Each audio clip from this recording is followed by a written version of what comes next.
Hola, ¿qué tal? Bienvenidos al segundo vídeo de preguntas y respuestas. Como os decía, este va a ser un poquito la continuación del anterior, ¿vale? Ya que voy enlazando una serie de preguntas que tengo pendientes. Entonces, bueno, ya os digo, van a ser preguntas cortitas. En la otra ocasión hemos hablado un poquito más de autónomos y tal.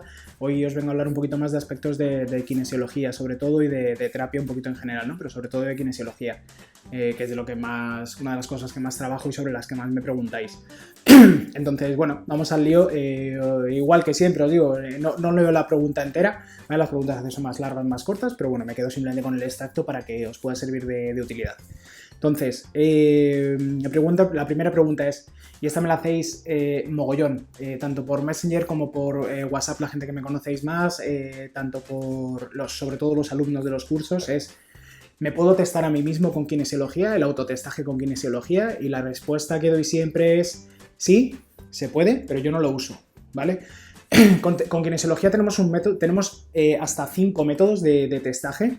Entonces, sí que nos podemos testar con kinesiología a nosotros mismos, ¿vale? Tenemos el test de anterior-posterior, el test de sí y no, el test del oponente del pulgar y el test de la AR, el autotestaje AR, y tenemos otro más. Entonces, ¿por qué no lo utilizo? Porque en la kinesiología realmente hay una influencia tan grande con respecto a cómo podemos influir sobre nosotros mismos en el testaje, influir incluso en la persona que estamos testando, que nosotros vamos a poder influir en tal medida que vamos a conseguir al final el resultado que nosotros queramos.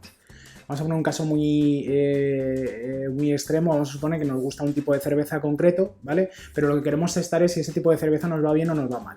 Bueno, pues al final vamos a estar tan influenciados en que ese tipo de cerveza nos gusta que lo más probable es que al final falseemos el test, pero sin darnos cuenta. Entonces tenemos que tener una capacidad de dejar la mente completamente en blanco tan grande que es muy fácil que estemos falseando el testaje sin darnos cuenta. Entonces yo personalmente no lo utilizo, para mí no lo utilizo, yo no me autotesto nunca. Yo tengo un compañero o busco un compañero o una compañera que me pueda testar y ya está, ¿vale? Sobre todo porque llegar y de repente hacer un autotestaje cuando hay que hacer una cantidad de pretest enormes y hay que hacer una serie de cosas es complejo. Entonces sí que hay sistemas, ¿vale? Y de hecho en alguno de los cursos los enseñamos, pero yo personalmente no los utilizo, ¿vale? Entonces que sepáis que sí se puede, pero que hay una gran influencia que hay que tener en cuenta. Vale, siguiente pregunta. En muchas ocasiones me preguntáis qué libro de kinesiología recomiendo. Bueno, hay muchos libros de kinesiología, ¿vale? El libro de Toque para la Salud de John T. Es fantástico, ¿vale? El de Touch for Health. A mí me parece bastante lioso para determinadas cosas. Entonces, yo generalmente suelo recomendar que leáis ese o que lo tengáis como libro de consulta, ¿vale? Pero a mí hay personalmente dos libros que me gustan bastante. Uno es el de Kinesiología del Comportamiento, ¿vale? Lo dejo por aquí, espero que se vea bien, de John Diamond, ¿vale? Este libro es muy antiguo, ¿vale? Tiene ya bastantes años. Este libro está en castellano. Yo lo suelo comprar, los libros los suelo buscar de segunda mano, fijaos, este libro está comprado en el 85. Entonces, tiene ya 35 años el libro.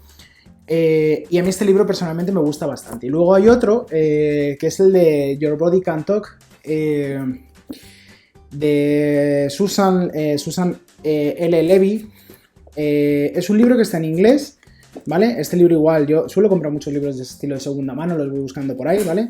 Es el Your Body Can Talk. Y este libro también me parece fantástico realmente, ¿vale? Es un libro muy completo y donde yo creo que se aprende bastante. Lo que pasa es que, bueno, es un libro denso, ¿vale? Pero bueno, yo quizás recomendaría el de Your Body Can Talk y el de Kinesiología del Comportamiento, ¿de acuerdo? Bueno, siguiente pregunta que me suele hacer la gente, sobre todo antes de ponerse a estudiar kinesiología. Me dice, ¿la gente te pide en consulta que le hagas kinesiología? Bueno, depende mucho. Al final yo tengo un centro especializado en osteopatía y kinesiología, entonces la gente cuando busca en Google ya aparecemos, es decir, ya si alguien busca kinesiología aparecemos ahí, entonces sí, hay mucha gente que viene a mi centro buscando eso, pero la realidad es que hay otras muchas personas que vienen referenciados porque su hermana, su prima, tal, les fue bien y ellos no saben realmente a lo que vienen, tienen un dolor o tienen un problema de ansiedad o tienen un problema de lo que sea y vienen a ti a verte en realidad sin saber realmente lo que les vas a hacer. Entonces ellos creen muchas veces que vienen a darse un masaje o a que les hagas algo, no saben muy bien qué. Entonces, esa gente no lo pide, pero no pasa nada, se les hace kinesiología y ya está. En ocasiones la kinesiología puede resultar un poco compleja, compleja de entendimiento por parte de la persona que la está recibiendo, porque te pones a hacerle testajes con las manos, con el brazo, les pides que tararen una canción inventada, que cuenten números hacia atrás, les haces preguntas, entonces en ocasiones les puede resultar un poco extraño.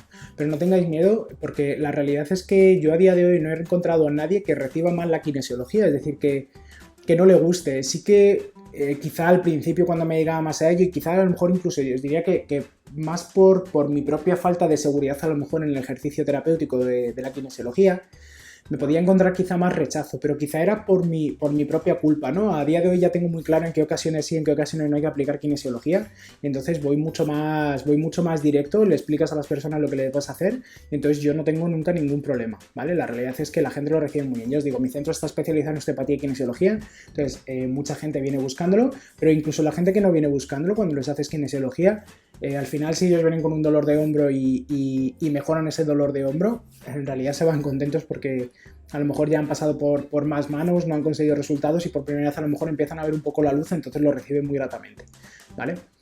Seguimos, siguiente pregunta. Tengo que estudiar osteopatía antes de estudiar kinesiología. Mucha gente me lo pregunta, ¿no? Porque como sabe que yo soy osteopata y kinesiólogo, entonces tienen la duda de que, bueno, es que tú estudiaste primero. No, vamos a ver. Yo estudié quiromasaje, yo estudié reflexología, yo estudié sirochampi, estudié drenaje, estudié ventosas, he estudiado un montón de cosas, y entre ellas la osteopatía, y a continuación de la osteopatía vino la kinesiología.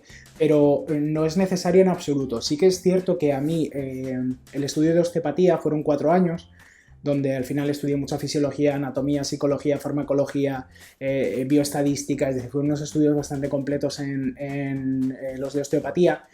Entonces me sirvieron de mucho para el ejercicio de la práctica en kinesiología, porque la realidad es que en la mayoría de los cursos de kinesiología nos centramos en lo que es la práctica terapéutica de la kinesiología, en enseñar las técnicas y en enseñar por qué.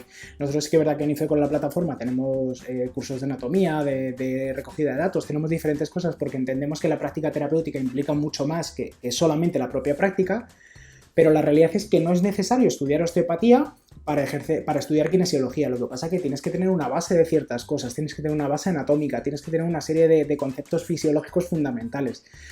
Tienes que saber farmacología porque tienes que saber qué es lo que sucede cuando una persona está tomando estatinas, por ejemplo, y tienes que saber que puede producirle calambres musculares.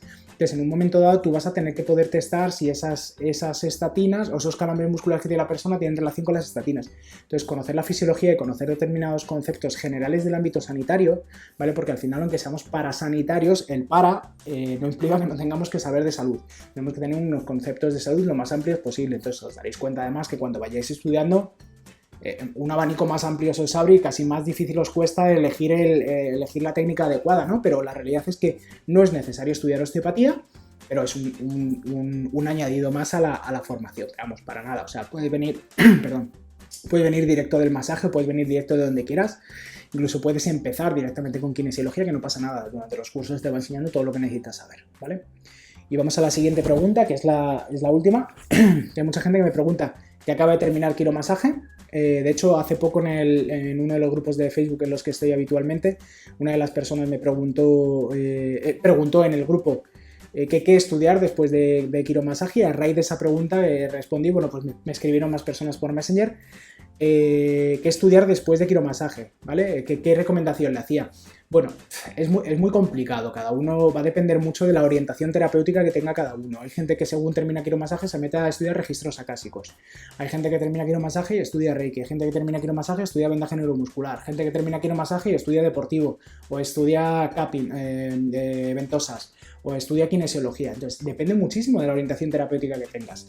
Lo que yo sí que suelo recomendar es que debes tener muy claro en qué paraguas te vas a querer mover, más o menos. Vas a trabajar un poco más energético, vas a trabajar más estructural, aunque luego desde ahí te vayas a ir bifurcando y vayas a tener que hacer un trabajo muy global, porque al final la terapia natural es muy global, pero sí que tienes que tener esa pequeña orientación al principio para pues, saber hacia dónde dirigirte. Entonces, mi recomendación: después de quiromasaje, si tu orientación terapéutica es muy pura estructural, quizás sería hacer un deportivo y quizás sería hacer una osteopatía. Y después de eso, quizá kinesiología, ¿vale? En mi caso, por ejemplo, yo lo orientaría de esa manera. Si tu orientación después de quiromasaje ya es mucho más energética, pues a lo mejor directamente te recomiendo que hagas un quiro, que ya lo has terminado, y te metas en kinesiología, porque vas a aprender mucho de técnicas energéticas y te va a complementar mucho más otras cosas, ¿vale? Pero bueno, debe variar mucho en función de la orientación terapéutica que tengáis, ya os digo, ¿vale? Así que nada, estas son las preguntas que tenía un poquito pendientes por responder. Ya os digo, tengo algunas más por ahí acumuladas que las iré haciendo en otros vídeos, pero por aquí lo dejamos por esta ocasión. Insisto, preguntadme si queréis a través de Messenger o WhatsApp o Facebook o como queráis, ¿vale? Y yo iré respondiendo, ¿vale? Amigas, amigos, hasta pronto. Chao, chao.